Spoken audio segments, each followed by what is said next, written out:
الصالحات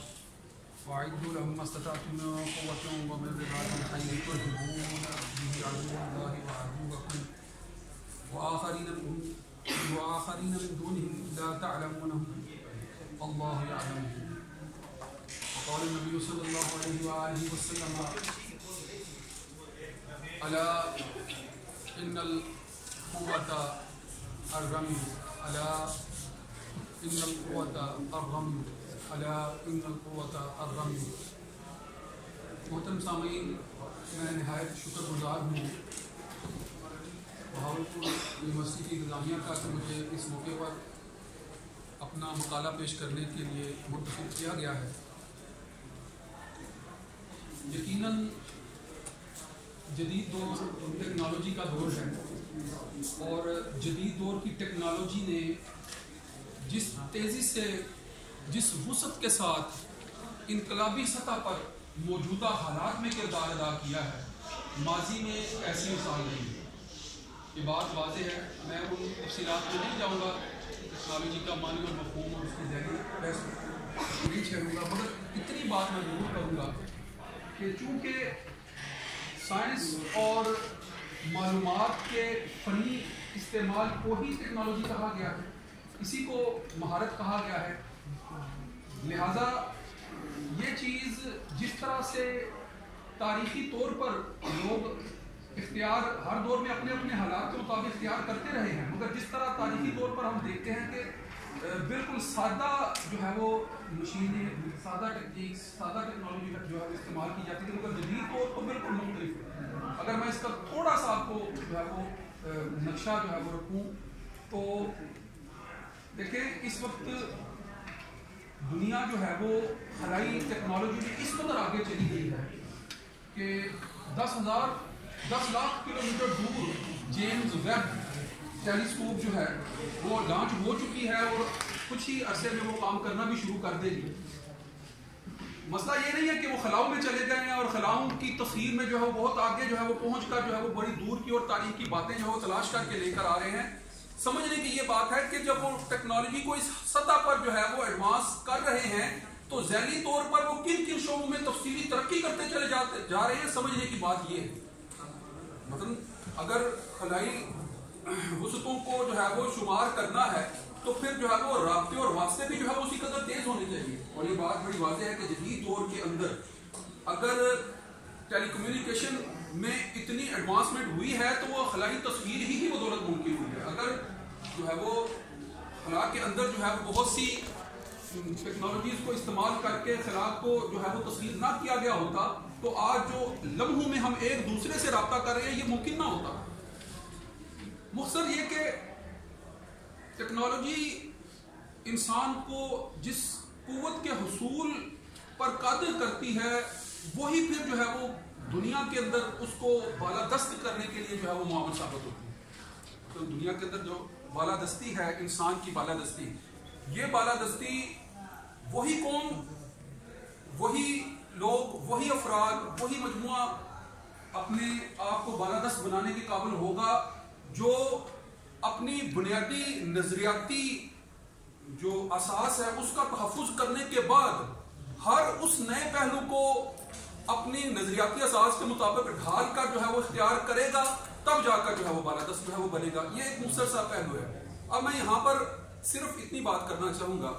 کہ یہ نہیں ہے کہ شریعت نے ہمیں تعلیمات نہیں دی، قرآن و سنت سے ہمیں بڑی واضح تعلیمات، سیرت طیبہ سے ہمیں بڑی واضح تعلیمات ہیں. مثلا جب سورہ انفال کی یہ آیت نمبر 60 جو ہے وَأَعِدُّوا لَهُم مَا اسْتَطَعْتُم مِّن قُوَّةٍ کا لفظ ہے، تو قوت ہے کیا؟ قوت یہی تو ہے کہ آپ اپنے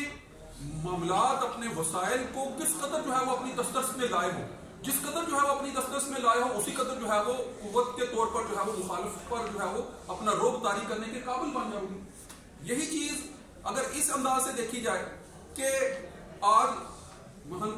جدید جو ہے وہ ٹیکنالوجی کی جو مختلف جہتیں ہیں، تعلیمی ٹیکنالوجی ہے، انفارمیشن ٹیکنالوجی ہے، میڈیا ٹیکنالوجی ہے، یا خلائی ٹیکنالوجی ہے، یا غربی ٹیکنالوجی ہے، یہ بڑے وسیع فیلڈ ہیں. ان میادین کے اندر انسان نے جتنی ترقی اس وقت اس دور میں کر لی ہے، شاید ماضی میں اس کی آپ کو مثال تو نہیں ملے گی، مگر اس کا مطلب یہ ہرگز نہیں ہے کہ اس کو جائز ناجائز کی فرق کے بغیر استعمال کیا جائے گا. شریعت نے اس کی حیثیت جو ہے وہ آلے کے طور پر مقرر کی ہے, اور آلے کے طور پر جب اس کی حیثیت مقرر ہے تو اس کا مطلب ہے کہ اب اس کو استعمال کرنے والے کی نیت کا ادراک ہونا ضروری ہے, تبھی جو ہے وہ اس کے نامہ اعمال پر جو ہے وہ اس کا فیصلہ کیا جا سکے گا. لہٰذا ٹیکنالوجی کے حصول میں کوئی رکاوٹ نہیں ہے, شریعت اس کا پورا جو ہے وہ اس کی اجازت دیتی ہے, مگر یہ ہے کہ ٹیکنالوجی استعمال کس مصرف پر ہو رہی ہے. مثلا جدید میڈیا ٹیکنالوجی یا انٹرنیٹ ٹیکنالوجی اگر جو ہے وہ فحاشی اور ریانی کو عام کرنے کے لیے استعمال ہو رہی ہے تو پھر یقیناً یہ اس کا انتہائی برا مصرف ہے جس کے لیے اس کو استعمال کیا جا رہا ہے. اور اگر یہی ٹیکنالوجی جو ہے پوری دنیا کو مربوط کرنے کے لیے استعمال ہو رہی ہے تو پھر یقیناً جو ہے وہ بڑا مثبت مصرف ہے. آخر میں جو میں بات کرنا چاہتا ہوں وہ یہ کہ چونکہ قوت کے حصول کی بات ہو رہی ہے, ٹیکنالوجی آپ کی قوت میں اضافہ کرتی ہے, تو فارسی کا مشہور مقولہ ہے کہ اس کا مفہوم ہے کہ جس کے پاس قوت ہوتی ہے سکہ بھی اسی کا چلتا ہے. جس کے پاس طاقت ہوتی ہے, قوت ہوتی ہے, سکہ بھی اسی کا چلتا ہے, وہی جو ہے وہ بالادست. اب